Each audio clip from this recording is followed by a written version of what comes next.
Assalamualaikum warahmatullahi wabarakatuh. Kembali lagi bersama saya Diki Santo Putro dalam pembelajaran Bahasa Indonesia kelas 8. Pada video sebelumnya kita sudah membahas pengertian berita, unsur-unsur berita, juga meringkas, menyimpulkan, dan memberi tanggapan terhadap isi berita. Pada video kali ini saya akan membahas materi tentang struktur dan kaidah kebahasaan di dalam teks berita. Struktur teks berita. Struktur merupakan susunan atau kerangka dalam membuat teks. Tujuannya mempermudah dalam pembuatan teks. Di dalam teks berita disampaikan informasi penting 5W+1H dan informasi tidak penting. Struktur teks berita. Struktur dibagi menjadi 3. Yang pertama kepala berita atau lead, kemudian tubuh berita, kemudian ada ekor berita. Ketiganya ini harus memuat adik simbah atau 5W+1H. Kemudian kepada kepala berita itu berisi tentang apa, di mana, kapan, dan siapa. Kemudian tubuh berita itu berisi mengapa dan bagaimana. Kemudian di dalam ekor berita itu berisi hal-hal yang tidak penting tetapi itu ada di dalam berita. Untuk kemudian struktur teks berita ini dapat juga disebut dengan piramida terbalik, karena hal-hal yang paling penting terletak di atas, kemudian diikuti hal yang tidak penting. Kepala berita biasanya terletak di awal di dalam sebuah teks berita, karena kepala berita atau lead melukiskan seluruh isi secara ringkas. Kemudian di dalam kepala berita itu juga menentukan dibaca atau tidaknya di dalam teks berita itu. Kemudian yang selanjutnya adalah tubuh berita, yang berisi pengembangan dari kepala berita, yang berisi penjelasan atas informasi yang disampaikan di dalam berita. Yang selanjutnya, ekor berita.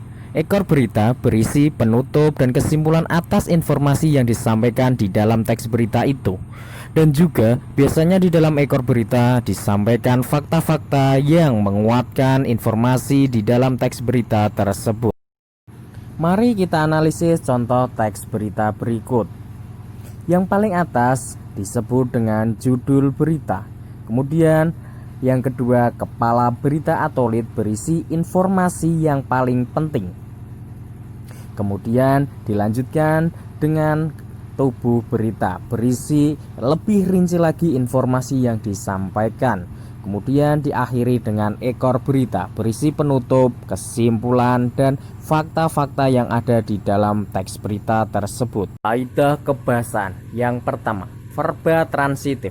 Verba transitif adalah verba yang memerlukan nomina atau kata benda sebagai objek dalam kalimat aktif, dan objek itu dapat berfungsi sebagai subjek dalam kalimat pasif. Contohnya, kata mencuci dan menyayangi bisa diubah menjadi dicuci dan disayangi. Itulah adalah contoh dari verba transitif. Yang selanjutnya verba pewarta. Verba pewarta adalah suatu kata yang digunakan untuk mengindikasikan adanya percakapan. Contohnya mengatakan, memaparkan, memberikan.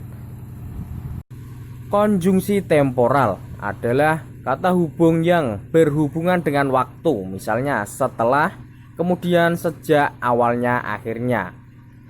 Penggunaan konjungsi bahwa berfungsi sebagai penerang kata yang diikutinya. Kalimat langsung sebagai variasi dari kalimat tidak langsungnya. Kalimat langsung biasanya ditandai dengan tanda petik ganda, disertai dengan keterangan penyertanya.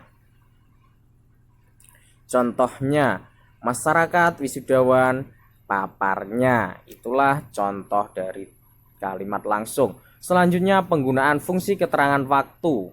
Nah, sebagai konsekuensi dari perlunya kelengkapan suatu berita yang mencakup unsur kapan dan di mana. Yang selanjutnya penggunaan bahasa baku. Penggunaan bahasa bersifat standar atau baku. Hal ini untuk menjembatani pemahaman banyak kalangan.